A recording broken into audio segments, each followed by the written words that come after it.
We're so excited to reintroduce our weekly devotionals.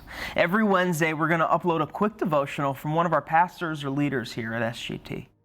Every month, you're going to hear multiple voices cover the same topic. And I believe that God is going to do something really special as we all pursue the same things as a body.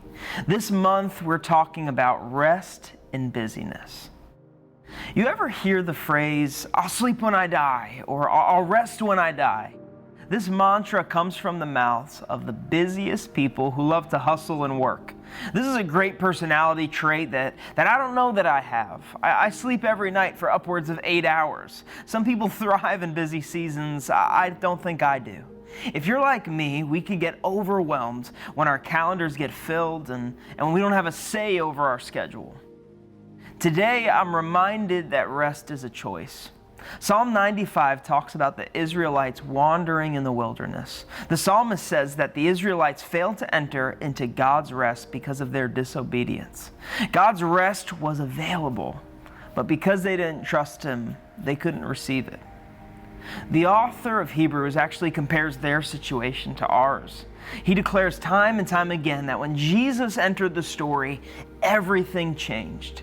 See, we can actually refuse God's rest. We can ignore it and go on with our lives. But if you clicked on this video, I have this crazy suspicion that you want to know how to actually receive God's rest, even when the calendar doesn't seem to make it possible. First, I need to remind you that rest is a gift, and a gift given by Jesus.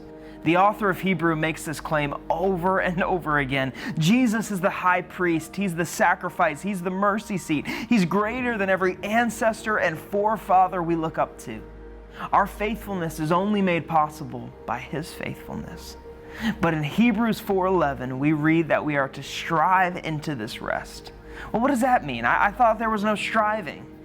To me, this verse communicates that rest is readily available, but we need to learn to carve out time. We have to find moments in the morning with the Lord. We have to disconnect throughout our day so that we can reconnect with Him. We have to learn to say no when it's possible.